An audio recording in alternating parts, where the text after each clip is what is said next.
तो अमरोहा में डीएम ने आज अधिकारियों संग हर घर तिरंगा अभियान का शानदार शुभारंभ किया। इस दौरान तिरंगा रैली की निकाली गई, साथ ही कलेक्ट्रेट स्थित शहीद स्तंभ पर भी सांस्कृतिक कार्यक्रम आयोजित किए गए। डीएम ने जिले के हर गांव, हर शहर में हर घर तिरंगा फहराने की बात पर जोर दिया। बता दें कि अमरोहा जिलाधिकारी राजेश कुमार त्यागी की अध्यक्षता में हर घर तिरंगा कार्यक्रम अंतर्गत बड़े स्तर पर भव्यतापूर्ण तिरंगा रैली का आयोजन किया गया था। डीएम ने अधिकारियों, कर्मचारियों और बच्चों को संबोधित करते हुए कहा कि हर घर तिरंगा कार्यक्रम के तहत पूरे देश प्रदेश में राष्ट्रभक्ति पर अनेक कार्यक्रम आयोजित हो रहे हैं। जिले अमरोहा में भी सभी ब्लॉक, तहसीलों, शैक्षणिक संस्थानों को निर्देश दे दिए गए हैं। ग्रामीण और शहरी क्षेत्रों में हर्ष और उमंग के साथ हर घर में तिरंगा फहराया जाएगा।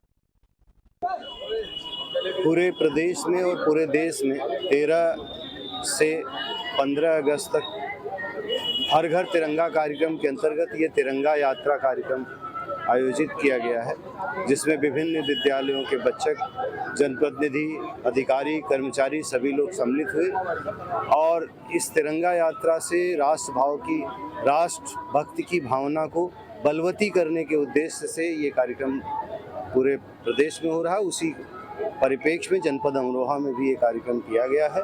ये कार्यक्रम यही नहीं हो रहा है, पूरे जनपद के हर कोने में ये कार्यक्रम हो रहा है और हर घर में तिरंगा आज से लहराया जाएगा। क्या संदेश देना चाहेंगे?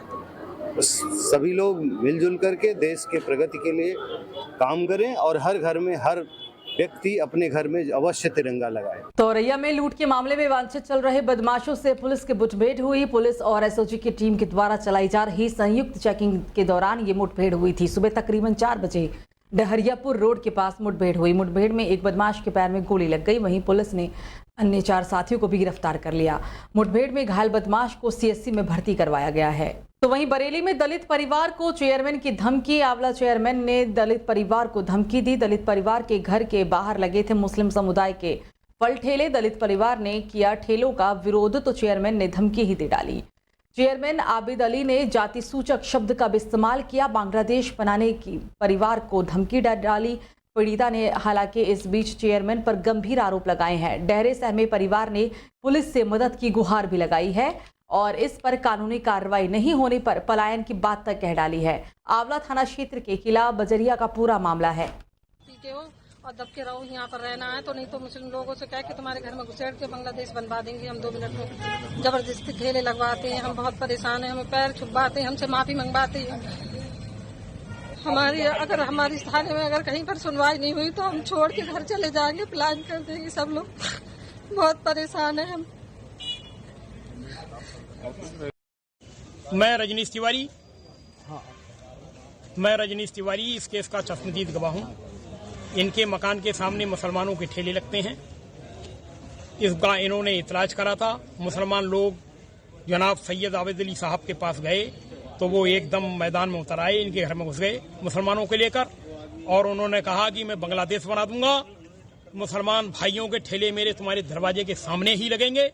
इसका मैं चश्मदीद गवाह हूँ। तो एटा में स्वतंत्रता दिवस के उपलक्ष्य में थाना जलेसर क्षेत्र में तिरंगा यात्रा निकाली गई। भारत माता के जय घोष और राष्ट्रीय गाने के साथ ये तिरंगा यात्रा निकाली गई। जलेसर सीओ कृष्ण मुरारी और एसएचओ सुधीर कुमार सिंह राघव ने भारी पुलिस बल के साथ तिरंगा यात्रा निकाली है।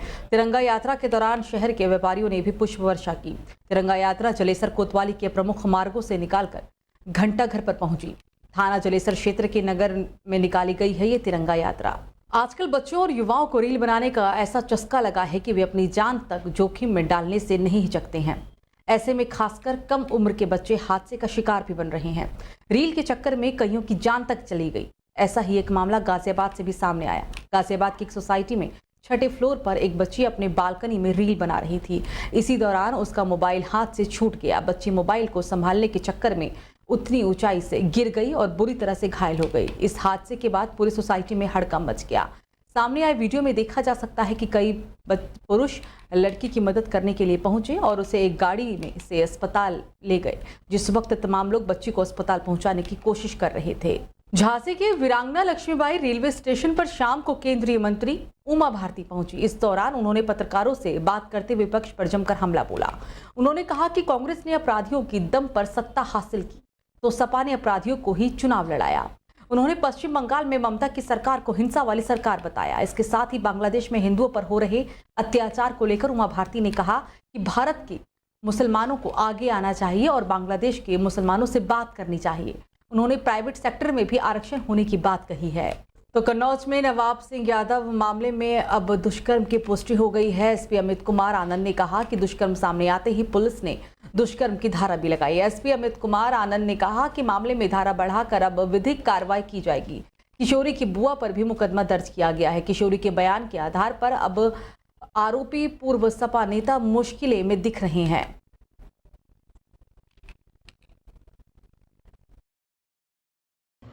ये घटनास्थल का निरीक्षण फॉरेंसिक टीम द्वारा किया गया है।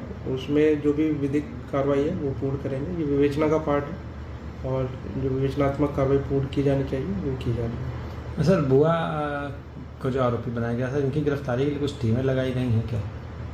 ये कल ये बुआ लड़की के साथ आए थे, जिनके कल मुकदमा लिखा गया था।